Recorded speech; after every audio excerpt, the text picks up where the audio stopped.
ಸ್ನೇಹಿತರೆ ನಮಸ್ತೆ, ಮತ್ತೊಮ್ಮೆ ನಿಮಗೆ RDT ಯೂಟ್ಯೂಬ್ ಚಾನಲ್ಗೆ ಸ್ವಾಗತ. ಸ್ನೇಹಿತರೆ, ಈ ವಿಡಿಯೋದ ಮೋಟಿವ್ ಇಷ್ಟೇನೆ. ನಮ್ಮ ಸಬ್ಸ್ಕ್ರೈಬರ್ ಮಿತ್ರರೊಬ್ಬರು ಒಂದು ಇನ್ಸಿಡೆಂಟನ್ನು ನನ್ನ ಜೊತೆ ಶೇರ್ ಮಾಡ್ಕೊಂಡಿದ್ರು. ಏನು ಆ ಇನ್ಸಿಡೆಂಟ್ ಅಂತ ಹೇಳಿದ್ರೆ, ಅವ್ರು ಇತ್ತೀಚೆಗೆ ಒಂದು ಹೊಂಡಾ ಸಿಟಿ ಗಾಡಿನ, ಯೂಸ್ಡ್ ಗಾಡಿನ ತಗೊಂಡು ಬಂದಿದ್ರು ಒಂದು ಡೀಲರ್ ಮುಖಾಂತರ. ತಗೋಬೇಕಾದ್ರೆ ಏನಾಯ್ತು ಅಂದ್ರೆ, ಅವ್ರ ಎಕ್ಸೈಟ್ಮೆಂಟ್ ಅಲ್ಲಿ ಆ ಗಾಡಿ ಬಂದ್ಬಿಟ್ಟು ತುಂಬಾನೇ ಬ್ರ್ಯಾಂಡ್ ನ್ಯೂ ಕಲರ್ ತರ ಹೊಳಿತಾ ಇತ್ತಂತೆ. ಸೊ ಅದಕ್ಕೇನೆ ಫಿದಾಗ್ಬಿಟ್ಟು ಅವರು ಆ ಗಾಡಿಯ ವ್ಯಾಲ್ಯೂ ಏನಿತ್ತು ಅದಕ್ಕಿಂತ ಹೆಚ್ಚಿನ ವ್ಯಾಲ್ಯೂನ ಅವ್ರು ಪೇ ಮಾಡ್ಕೊಂಡ್ಬಿಟ್ಟು ಗಾಡಿನ ಮನೆಗೆ ತೊಗೊಂಡು ಬರ್ತಾರೆ.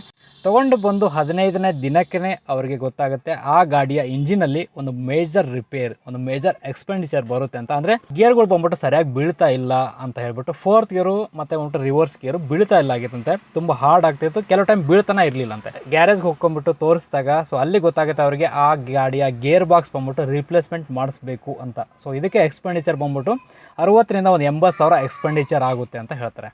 ಗಾಡಿ ತೊಗೋಬೇಕಾದ್ರೆ ಏನು ವ್ಯಾಲ್ಯೂ ಕೊಟ್ಟಿದ್ವಿ ಅದರ ಅರ್ಧದಷ್ಟು ಅಮೌಂಟ್ ಮತ್ತೆ ರಿಪೇರಿ ಮಾಡೋಕ್ಕೆ ಅದಕ್ಕೆ ಇನ್ವೆಸ್ಟ್ಮೆಂಟ್ ಮಾಡಬೇಕು ಅಂತ ಹೇಳಿದ್ರೆ ಅವರ ಪರಿಸ್ಥಿತಿ ಹೇಗಾಗಿರ್ಬಾರ್ದು ಅಲ್ವಾ. ಸೊ ಆ್ಯಕ್ಚುಲಿ ಬಂದ್ಬಿಟ್ಟು ನಾವು ಯೂಸ್ಡ್ ಗಾಡಿನ ತೊಗೊಳ್ತಾ ಇದ್ದೀವಿ ಅಂತ ಹೇಳಿದ್ರೆ, ಎಕ್ಸ್ಟೀರಿಯರ್ ವ್ಯೂ ಏನಿದೆ, ಗಾಡಿಯ ಬಣ್ಣ ಏನಿದೆ, ಅದ್ರ ಮೇಲೆ ನಾವು ಫಿದಾ ಆಗದಂಗೆ ಗಾಡಿಯ ಇಂಜಿನನ್ನು ನಾವು ಫಸ್ಟ್ ಬಂದ್ಬಿಟ್ಟು ಚೆಕ್ ಮಾಡಬೇಕು. ಎಕ್ಸ್ಟೀರಿಯರ್ ಪಾರ್ಟ್ ಕೂಡ ಚೆಕ್ ಮಾಡುವಂಥ ಒಂದು ಪಾರ್ಟೇ ಅದು.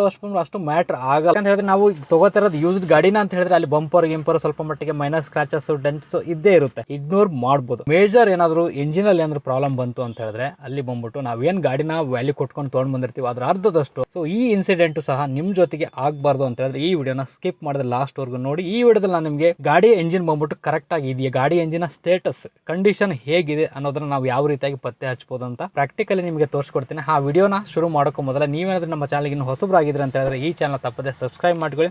ಹಾಗೆ ಜೊತೆ ಕಾಣೋ ಬೆಲ್ ಐಕನ್ ಆನ್ ಮಾಡಿ ಇಟ್ಕೊಳ್ಳಿ. ಇದರಿಂದ ಏನಾಗುತ್ತೆ ಅಂದರೆ ನಾನು ಮಾಡಿದ ಎಫರ್ಟ್ ಅಮೌಂಟ್ ಡೈರೆಕ್ಟ್ ಮೊಬೈಲ್ಗೆ ರೀಚ್ ಆಗುತ್ತೆ.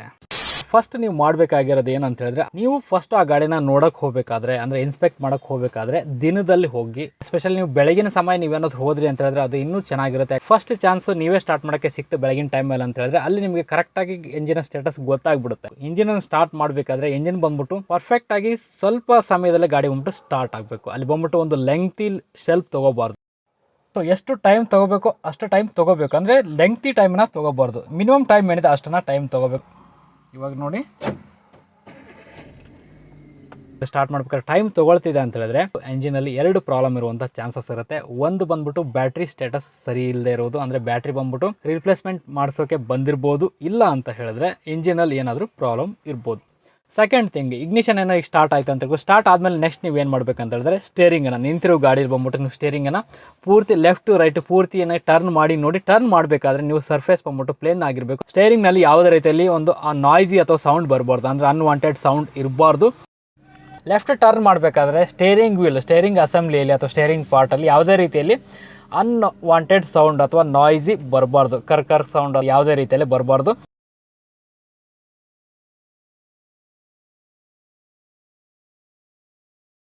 ನೆಕ್ಸ್ಟ್ ಬಂದ್ಬಿಟ್ಟು ನೀವು ಕ್ಲಚ್ ಪ್ಲೇಟನ್ನು ಚೆಕ್ ಮಾಡಬೇಕು. ಕ್ಲಚ್ ಪ್ಲೇಟ್ ಸರಿಯಾಗಿ ವರ್ಕ್ ಆಗ್ತಿದೆಯಲ್ವ, ಕ್ಲಚ್ ಪ್ಲೇಟ್ನ ಪ್ಲೇ ಬಂದ್ಬಿಟ್ಟು ಕರೆಕ್ಟಾಗಿ ಇದೆಯಲ್ಲ ಅನ್ನೋದನ್ನು ಅದು ಯಾವ ರೀತಿ ಚೆಕ್ ಮಾಡ್ಬೇಕಂತಂದರೆ, ಕ್ಲಚ್ ಪ್ಲೇಟನ್ನು ಪ್ರೆಸ್ ಮಾಡಬೇಕಾದ್ರೆ ಇಲ್ಲಿ ಪ್ರೆಸ್ ಮಾಡ್ತಿರ್ಬೇಕಾದ್ರೆ ಅದರ ಡೌನ್ ಹೋಗ್ತಿರ್ಬೇಕಾದ್ರೆ ಯಾವುದೇ ರೀತಿಯಲ್ಲಿ ಬಂದ್ಬಿಟ್ಟು ಸೌಂಡ್ ಇರಬಾರ್ದು. ಆಮೇಲೆ ಕ್ಲಚ್ ಪ್ಲೇಟ್ ಬಂದ್ಬಿಟ್ಟು ನಾವು ಪ್ರೆಸ್ ಮಾಡ್ತಿರ್ಬೇಕಾದ್ರೆ ತುಂಬ ಸ್ಮೂತಾಗಿ ಡೌನ್ ಆಗಬೇಕು, ಮೂವ್ ಆಗಬೇಕು. ಅಂದರೆ ನಾವು ಪ್ರೆಸ್ ಮಾಡ್ತಿರ್ಬೇಕಾದ್ರೆ ಯಾವುದೇ ರೀತಿ ಕ್ಲಚ್ ಬಂದ್ಬಿಟ್ಟು ಈ ರೀತಿಯಾಗಿ ಸ್ಟಾಪ್ ಆಗ್ತಾ ಹಿಂಗೆ ಹೋಗಬಾರ್ದು.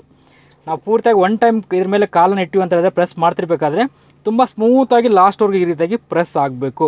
ಸ್ಟಾಪ್ ಆಗ್ತಾ ಅಂದರೆ ಸ್ವಲ್ಪ ಮಟ್ಟಿಗೆ ನಿಲ್ತಾ ಈ ರೀತಿಯಾಗಿ ಹೋಗಬಾರ್ದು. ಮತ್ತು ಕೆಲವೊಂದು ಗಾಡಿಗಳಲ್ಲಿ ಕ್ಲಚ್ ಪ್ಲೇಟ್ನ ನೇಚರ್ ಬಂದ್ಬಿಟ್ಟು ಏನಂತ ಹಾರ್ಡ್ ಇರುತ್ತೆ. ಫೋರ್ಡ್ನ ಇಕೋ ಸ್ಪೋರ್ಟ್ ಆಗಿರ್ಬೋದು, ಮಹೇಂದ್ರ ಬೊಲೆರೋ ಆಗಿರ್ಬೋದು, ಸ್ಕಾರ್ಪಿಯೋ ಆಗಿರ್ಬೋದು, ಕೆಲವೊಂದು ವೆಹಿಕಲ್ಗಳಲ್ಲಿ ಕ್ಲಚ್ ಪ್ಲೇಟ್ನ ಪ್ರೆಸ್ ಮಾಡ್ತಿರ್ಬೇಕಾದ್ರೆ ತುಂಬ ಹಾರ್ಡ್ ಅನ್ಸುತ್ತೆ. ಅದ್ರ ನೇಚರ್ ಆಗಿರುತ್ತೆ. ಸೊ ಅದು ಬಂದ್ಬಿಟ್ಟು ಯಾವುದೇ ರೀತಿಯಲ್ಲಿ ಪ್ರಾಬ್ಲಮ್ ಅಲ್ಲ. ಬಟ್ ನೀವೇನಾದ್ರೆ ಕ್ಲಚ್ನ ಪ್ರೆಸ್ ಮಾಡ್ತಿರ್ಬೇಕಾದ್ರೆ ಕ್ಲಚ್ ಪ್ಲೇಟಲ್ಲಿ ಯಾವುದೇ ರೀತಿಯಲ್ಲಿ ನಾಯ್ಸ್ ಬರಬಾರ್ದು. ಅದ್ರ ಜೊತೆಗೆ ಕ್ಲಚ್ ಪ್ಲೇಟ್ ಬಂದ್ಬಿಟ್ಟು ತುಂಬ ಸ್ಮೂತಾಗಿ ಡೌನ್ ಆಗ್ತಿರ್ಬೇಕು. ಸ್ಟಾಪ್ ಆಗ್ತಾ ಅಂದರೆ ನಿಲ್ತಾ ಬಂದ್ಬಿಟ್ಟು ಡೌನ್ ಆಗಬಾರ್ದು. ಕ್ಲಚ್ ಪ್ಲೇಟು ಕರೆಕ್ಟಾಗಿ ನಾನು ಹೇಳಿದಾಗೆ ನಿಮಗೆ ಸ್ಮೂತಾಗಿ ಡೌನ್ ಆಗ್ತಾ ಇಲ್ಲ ಅಂತ ಹೇಳಿದ್ರೆ, ಅಥವಾ ಸ್ಟಾಪ್ ಆಗ್ತಾ ಮೂವ್ ಆಗ್ತಾ ಇದೆ ಅಂತ ಹೇಳಿದ್ರೆ ಅಲ್ಲಿ ಬಂದ್ಬಿಟ್ಟು ಕ್ಲಚ್ ಪ್ಲೇಟ್ನ ಸ್ಲೀವ್ ಸಿಲಿಂಡರಲ್ಲಿ ಏನಾದರೂ ಪ್ರಾಬ್ಲಮ್ ಇರ್ಬೋದು ಅಥವಾ ಬುಷಲ್ಲಿ ಏನಾದರೂ ಪ್ರಾಬ್ಲಮ್ ಇರ್ಬೋದು ಅನ್ಸುತ್ತೆ. ಸೊ ಇವನು ನೀವು ಅಬ್ಸರ್ವ್ ಮಾಡಬೇಕು.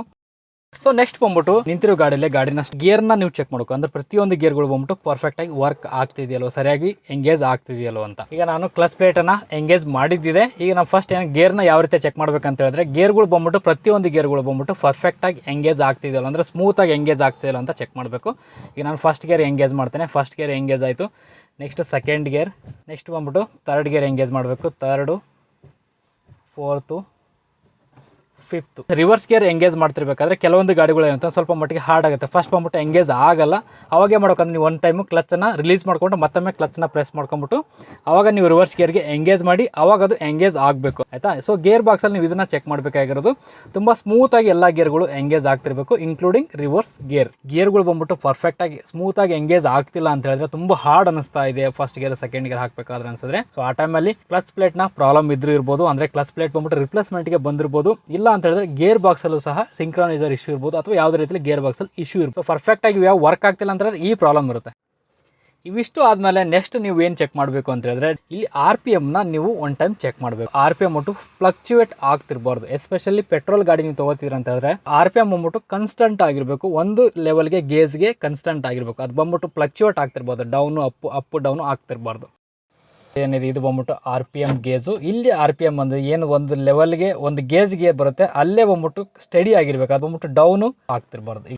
RPM ಬಂದ್ಬಿಟ್ಟು ಇಲ್ಲಿ ಬಂದ್ಬಿಟ್ಟು 3 ಲೈನ್ಸ್ ಕಾಣಿಸ್ತಾ ಇದ್ರಲ್ವ, ಸೊ ಇದು ಬಂದ್ಬಿಟ್ಟು ಹೀಗೆ ಇರಬೇಕು, ಕನ್ಸ್ಟಂಟ್ ಆಗಿರ್ಬೇಕು. ಇದು ಬಂದ್ಬಿಟ್ಟು RPM ಬಂದ್ಬಿಟ್ಟು ಡೌನ್ 2 ಲೈನ್ 3 ಲೈನ್ ಈ ರೀತಿಯಾಗಿ ಆಗ್ಬಾರ್ದು. ಈಗ ನೋಡ್ತಿರೋ ಬಂದ್ಬಿಟ್ಟು ಕನ್ಸ್ಟಂಟ್ ಆಗಿದೆ. ಇನ್ ಕೇಸ್ ಏನಿದ್ರು ನೀವು ಡೀಸೆಲ್ ಗಾಡಿನ ಚೆಕ್ ಮಾಡ್ತಾ ಇದ್ದೀರಾ ಅಂತ ಹೇಳಿದ್ರೆ ಡೀಸೆಲ್ ಗಾಡಿನ ನೀವು ರೈಸ್ ಮಾಡಿ ನೋಡಬೇಕಾದ್ರೆ RPM ಬಂದ್ಬಿಟ್ಟು ಇನ್ಕ್ರೀಸ್ ಆಗುತ್ತಲ್ವಾ. ಸೊ ಇದು ಬಂದ್ಬಿಟ್ಟು ರೆಡ್ ಲೆವೆಲ್ವರೆಗೂ ಹೋಗುವಾಗೆ ನೀವು ಆ್ಯಕ್ಚುಲಿ ರೈಸ್ ಮಾಡಬಾರ್ದು. ಐಡ್ಲ್ ಗಾಡಿಯಲ್ಲಿ ಅಂದರೆ ನಿಂತಿರೋ ಗಾಡಿ ಬಂದ್ಬಿಟ್ಟು ರೆಡ್ ಲೈನ್ ಅವ್ರಿಗೆ ಹೋಗೋವರೆಗೂ ಬಿಡಬಾರ್ದು ನೀವು RPMನ. ಡೀಸೆಲ್ ಗಾಡಿನ ನೀವು ಚೆಕ್ ಮಾಡ್ತಿದ್ದೀರ ಅಂತ ಹೇಳಿದ್ರೆ RPM ಬಂದ್ಬಿಟ್ಟು ನೋಡಿ ಕನ್ಸ್ಟಂಟಾಗಿ ರೈಸ್ ಆಗ್ತದೆ, ಇಲ್ಲಿ ಬಂದ್ಬಿಟ್ಟು ಡೌನು ಆಗಬಾರ್ದು. ನೆಕ್ಸ್ಟ್ ನೀವು ಚೆಕ್ ಮಾಡಬೇಕಾಗಿರೋದು ಕ್ಲಚ್ ಪ್ಲೇಟ್ನ ಸ್ಲೀಪೇಜ್ ಏನಾದರೂ ಇದೆಯಾ ಅಂತ. ಅಂದರೆ ಕ್ಲಚ್ ಪ್ಲೇಟ್ ಬಂದ್ಬಿಟ್ಟು ಏನಾದರೂ ರಿಪ್ಲೇಸ್ಮೆಂಟ್ ಟೈಮಿಗೆ ಬಂದಿದೆ, ಆ ಗಾಡಿ ಬಂದ್ಬಿಟ್ಟು ತುಂಬ ಕಿಲೋಮೀಟರ್ ರನ್ ಆಗಿದೆ ಅಂತ ಹೇಳಿದ್ರೆ ಕ್ಲಚ್ ಪ್ಲೇಟ್ನ ಲೈಫ್ ಬಂದ್ಬಿಟ್ಟು ಕಡಿಮೆ ಆಗಿರುತ್ತೆ. ಸೊ ಆ ಟೈಮಲ್ಲಿ ಏನಾಗುತ್ತೆ ಅಂದರೆ ಕ್ಲಚ್ ಪ್ಲೇಟ್ ಬಂದ್ಬಿಟ್ಟು ಸ್ಲಿಪ್ ಆಗ್ತಿರುತ್ತೆ. ಕ್ಲಚ್ ಪ್ಲೇಟ್ನ ಸ್ಲಿಪ್ಪೇಜ್ ಇದೆಯೋ ಇಲ್ಲೋ ಅನ್ನೋದನ್ನು ಚೆಕ್ ಮಾಡೋದಕ್ಕೆ ನಾವು ಏನು ಮಾಡಬೇಕಂದ್ರೆ ಕ್ಲಚ್ ಪ್ಲೇಟನ್ನು ಪೂರ್ತಿಯಾಗಿ ರೀತಿಯಾಗಿ ಪ್ರೆಸ್ ಮಾಡಿರಬೇಕು. ಗಾಡಿನ ಸ್ಟಾರ್ಟ್ ಮಾಡ್ತೀನಿ ನಾನು. ಕ್ಲಚ್ ಪ್ಲೇಟನ್ನು ಪ್ರೆಸ್ ಮಾಡಿದ್ದಿದೆ, ಹಾಗೆ ಬಂದ್ಬಿಟ್ಟು ಬ್ರೇಕು ಸಹ ನಾನು ಪ್ರೆಸ್ ಮಾಡಿದ್ದೇನೆ. ಇವಾಗ ನಾನು ಫಸ್ಟ್ ಗೇರ್ ಎಂಗೇಜ್ ಮಾಡಬೇಕು. ಈಗ ಬ್ರೇಕು ಮತ್ತು ಎಕ್ಸಲೇಟರ್ ಪೆಡಲ್ ಎರಡನ್ನೂ ನಾನು ಪ್ರೆಸ್ ಮಾಡಬೇಕು.